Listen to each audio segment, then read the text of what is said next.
Hello, everyone. For those that are new, my name is Jonathan Villaman, and I am a co-chair of Associate Director at Large for AIA Florida. I'd like to welcome you to an installment of AIA Florida Friday Facts, where I cover and attempt to summarize AIA Florida and AIA in general related topics. I'll also sometimes add a random article that I find interesting that I'd like to share with you all. And for those who already know me, welcome back once again.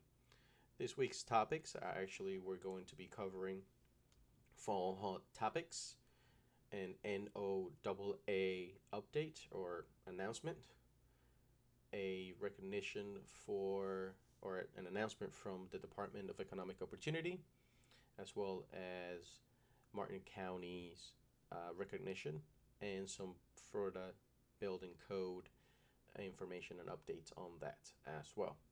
So, without further ado, we'll go ahead and cover some of the disclaimer and we'll jump into the topics. But before we get into all that, a quick disclaimer. Some of the information I am presenting is from a personal point of view, and it may not completely line up with AIA Florida stance or any other entity that may appear within the video. I will make the effort to make it clear when I'm expressing personal opinions, and any business that I mention within the video does not mean an endorsement, full endorsement, nor am I getting paid to promote them. I'm just sharing the information as I see it coming.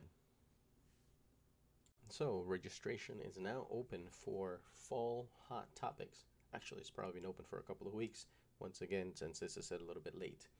So, AIA's Florida Hot Topics is coming to a city near you. So, choose one of the 6 cities and earn up to 12 hours of your HSW's continuing education credit, including the Advanced Florida Building Code credit. To ensure safe social distancing, seating is quite limited.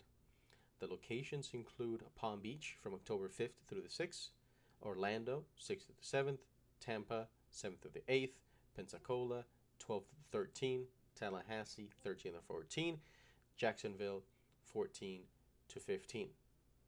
As a reminder, this program is offered complimentary thanks to the generous support of the vendors and grant funding from the Florida Department of Business and Professional Regulation and Building a Safer Florida. There's a $30 fee to cover refreshments, including breakfast, breaks, and lunch. Once you follow the link provided, it'll take you to this particular page where you enter your information, whether or not you're an AIA member, your member number, and your license number, as well as the city that you'd like to do, and if you have any dietary restrictions or necessary accessibility accommodations for you to enter right there. The National Oceanic and Atmospheric Administration, or NOAA, revised its 2021 Atlantic hurricane season forecast upward, saying that conditions are still favorable for an above average number of storms. Once you follow that link, it'll take you to the original article where they show this particular graphic where they're expecting anywhere from 15 to 21 named storms, anywhere from 7 to 10 hurricanes, and anywhere from 3 to 5 hurricanes. As with any predictions and forecasts, of course, this is what's expected. It can fall short of it. It can exceed it. This is just a very educated guess to what's going to happen in the future. In any case, they're getting pretty good at estimating what happens later on, and we should all just keep an eye out for any particular storms that may be coming our way.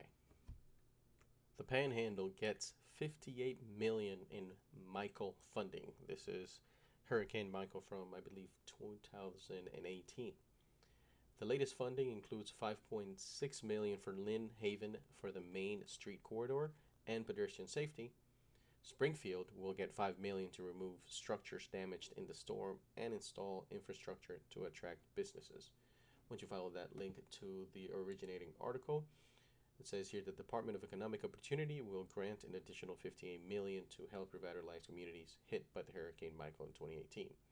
This is, of course, under the DeSantis administration DOE, which has awarded $200 million for Hurricane Michael recovery. Governor Ron DeSantis announced the distribution Wednesday in Panama City, which will receive 19 million, the largest share of the latest pot from the Rebuild Florida Hometown Revitalization Program. That program supports projects in Bay, Calhoun, Franklin, Gadsden, Jackson, Liberty, and Washington counties, which suffered the brunt of Hurricane Michael back in 2018. Downtown and areas and businesses are often the core of rural and small communities, DeSantis said. If you'd like to continue reading the article, the link is provided down below. And yeah, we'll move on to the next topic. Martin County earns preservation certification. Martin County is now a certified local government program joining a preservation partnership between federal, state, and local authorities. And I quote, "I am pleased to welcome Martin County as Florida's 79th certified local government," Secretary of State Laura Lee said in news release. Certification provides Martin County with new opportunities for technical assistance and state or federal grants funds as they seek to complete a county-wide survey of historic and archaeological resources. Martin County passed a preservation ordinance and created a historic preservation commission in order to join 2,000 other certified local governments around the country. The county is now eligible for training, technical assistance, and grant funding for preservation efforts.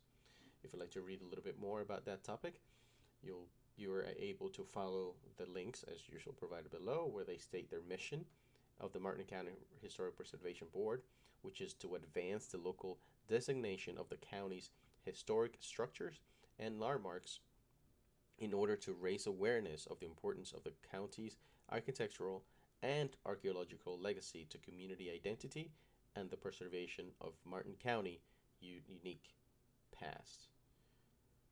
Plenty of information here where they have public sites with historic designation, the site name, the address, and when it was built.